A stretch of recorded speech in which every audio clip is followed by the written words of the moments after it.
Today we're going to talk about emotional triggers. So emotional triggers are very common as part of the grief process.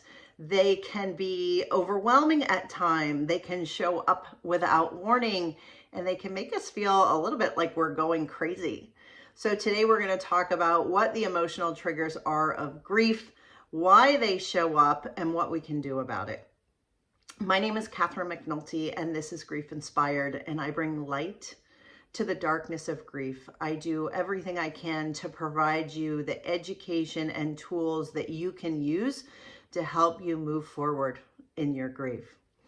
So today we're talking about emotional triggers, and if you've had them, you know that they can be a bit overwhelming. They can be scary. They can leave us feeling really off, and we can sometimes really think like maybe there is something wrong with me. I know in my earliest of days in grief, when I was triggered, I honestly was going to a therapist and saying, I think I'm going crazy, because it felt crazy to me. And the biggest thing about emotional triggers is that they come up very suddenly. There is a strong emotional reaction that happens very quickly. And so it's an emotional reaction, but it's also a physical reaction that will happen in your body. And so it can really sometimes paralyze you. So what is an emotional trigger?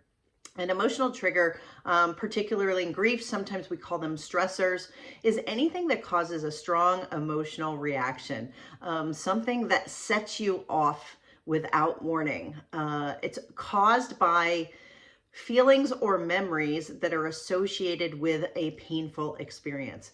So you will have gone through something that you yourself have considered to be, and your mind has considered to be traumatic. So it doesn't necessarily have to be a truly traumatic experience. It just has to be something that you yourself deem as traumatic. So that's why sometimes it can be really small things that you think like this shouldn't be happening, like this shouldn't be this big of a deal. But for you in your mind, maybe it is a big deal. And so that's really important to remember. So again, it's caused by feelings or emotions that are associated with something that was painful to you, or that was an experience that was not comfortable for you. And so when you get into another situation that reminds you of that past situation, that's when a trigger shows up. So it can be people, places, things. Oftentimes, I know for me, there's some smells that are very triggering, sounds that are triggering. It can be unwanted memories, things that you're reminded of that were hard and difficult to think about. And so you try really hard to put them out of your mind. And so those things can come up kind of suddenly. Anything that's uncomfortable, another person, something that somebody says to you, something that they do that really triggers you or sets you off or causes you stress. So those are all the things that can be triggers. So some examples, just for my personal world, the smell of the soap that they use in the hospital. Every time I go back to the hospital, it's that same pink soap. If you know what I'm talking about, it has a very distinctive smell. Every time I wash my hands when I go back to the hospital or to visit the doctor, I am instantly taken back to the time when I was in the hospital with my son. Same thing, the sound of an alarm going off in the hospital when I'm watching a TV show and I hear that alarm go off. There's physical sensations that happen to me in my body. For me, those are things that are triggers. If I see another child in physical danger, or the potential for that a situation where a child might get hurt, for me, that is a trigger. Another one would be once I had my son Mason, and I remember the first time I took him to preschool. I didn't want to leave him. If you remember in my story, I had severe panic attacks when I thought about leaving my son Mason when he was an infant for the first time when I had to go back to work. And that was because previously I had the experience of giving away my son, my first son, Jackson, after he had died. So the thought of leaving my son and then not ever seeing him again the way I left my son Jackson after he had passed at the hospital and never got to see him again, that's a trigger for me. So when I went to take my son to preschool for the first time, I had a very strong, overwhelming reaction, worrying about his safety. And it was very overwhelming, and I started crying immediately, and I didn't know what was happening. And I was glad when I got through that. And then later, when I took him to school for the first time in kindergarten, I had that same reaction. So those are examples of some triggers, and they can be really overwhelming. Now, keep in mind that triggers are the result of thoughts that are in your head, feelings that you've had. So anything that has happened that is a memory that you tie an emotion to, a strong physical emotion, that is something that could potentially be a trigger later. So when you are triggered, when there is a stressor, there's different things that can happen. Like I said, for me, I had, panic was a big one for me. Like just crying, like all of a sudden when you just start crying, that's happened to me. Getting angry, if you've had the experience where you suddenly are very angry and you're like, this doesn't seem like the anger is not in proportion to the situation that's going on, right? So when you suddenly get very angry, that is clearly a trigger.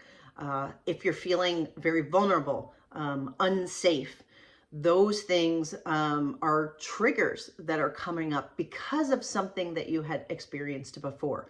There's lots of physical symptoms. So it's really important when you're getting triggered to pay attention to what your physical symptoms are. Increased heart rate, right? Your heart starts to speed up. Sometimes you'll feel nauseous and feel like you're like, I'm going to throw up here.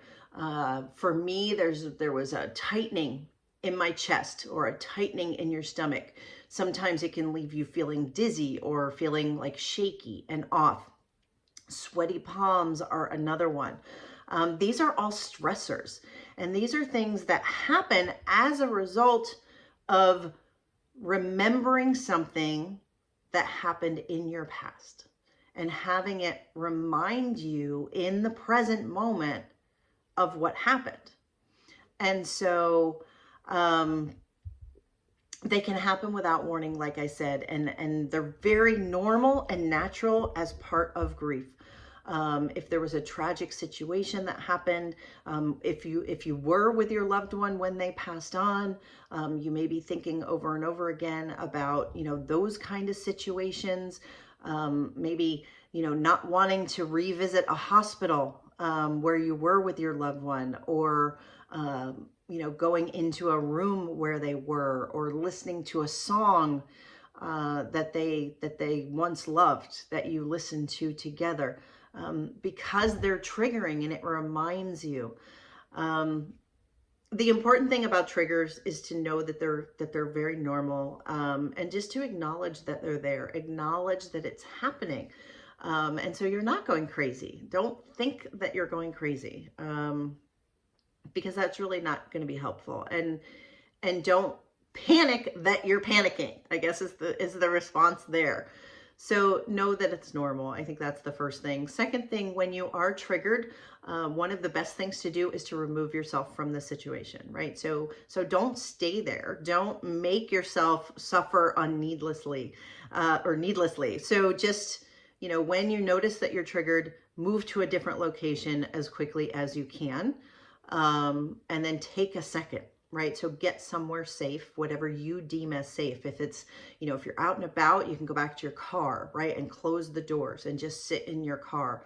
If you're, at a party or somewhere, you can excuse yourself and go to the restroom and take a minute in the restroom by yourself. If you're indoors somewhere, you can move outdoors. And just take a moment and do some breathing. I talk all the time about the 4-7-8 breathing. If you don't know that, I'll drop a link below. Do something that calms you down, right? Relaxation music. You can recite a prayer or a mantra. You can think of a happy place. So I like to, in therapy, a lot of times, if you're doing stress release things like EMDR, they'll ask you to have a specific place. Like, what is a place where you can be, that's your happy place, where you're safe, and you can close your eyes and you can think of that place, and that will calm your body down. So again, get yourself to a safe place, remind yourself, say something that's calming. For me, I'll say something like, I am safe, I am grounded, I am supported by God and the universe. Whatever it is for you, that's what I say. I am safe, I am grounded, I am supported by God and the universe. And that calms me down. And then, what do you do about the triggers, right? Can you make them go away? I don't know if you can make the triggers go away completely, but what I think you can do is realize that they are there. You can understand that it is an emotional response that is natural. And if you've been through something traumatic, if you're having a trigger at all, that means that you've been through something. And don't dismiss that, because sometimes we beat ourselves up and we dismiss the things that are most important. This is, if you're having a trigger, it's because something very significant happened, and you put a strong emotional response, a strong sense of emotion to that, right? It touched you deeply. And so, yes, you're going to have an emotional response to that. And then, after you're calm or at another time and when it happened, start getting curious about it.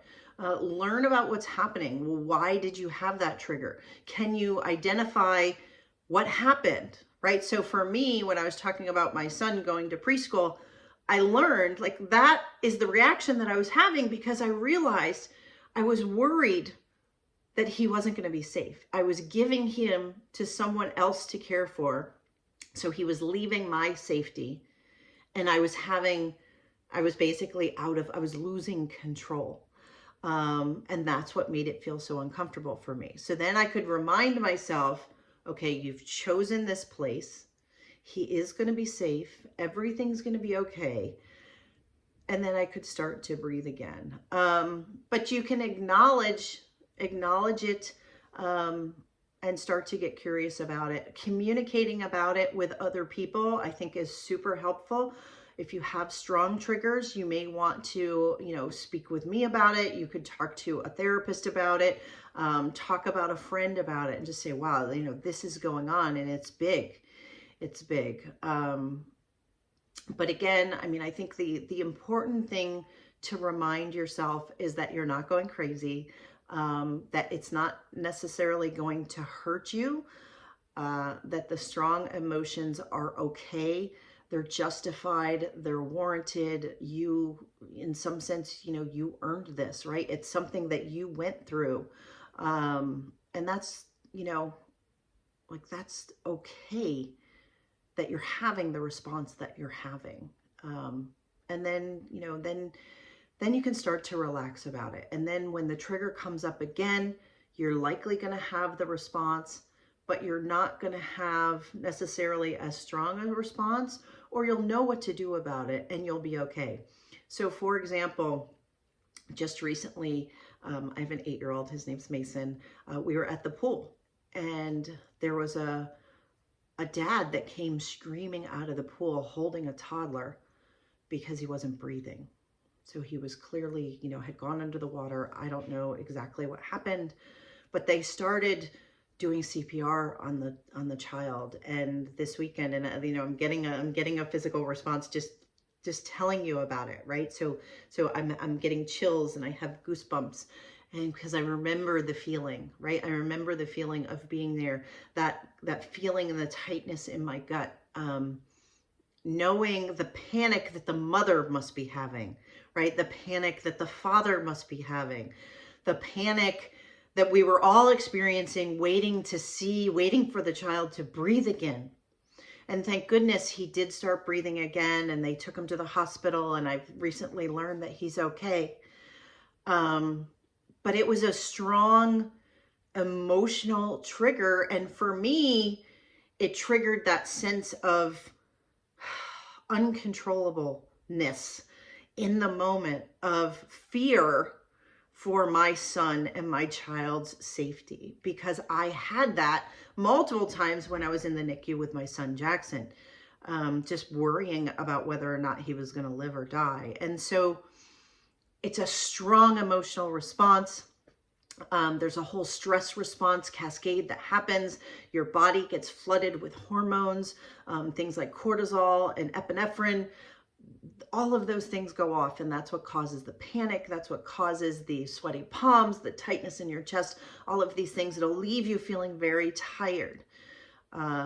Emotional triggers are a normal part of loss, and they are unique to you. You have your triggers. So my advice for today is, jot down what some of your triggers are. Let me know what type of triggers you have. Share your story of your triggers here with me. Send them to me in an email at GriefInspired@gmail.com. But you got to own those triggers. Know what they are. Get curious. Learn about them. Communicate about them. And in doing that, you'll be able to lessen the control that they have over you. So I hope that video helps. I hope it explains what emotional triggers are, what you can do about them, how to help yourself as you're having them. And as always, if I can help you on your grief journey, my next grief course is coming up May 21st of 2022. But I have them all the time, so feel free to reach out to me. We talk about triggers there. We talk about what to do with them. We talk about how to get through them, and we support each other as we grieve through the process. So I'd love to have you consider participating in that. And as always, reach out to me. You are not alone in your grief. Thanks so much for watching, and we'll see you in the next video.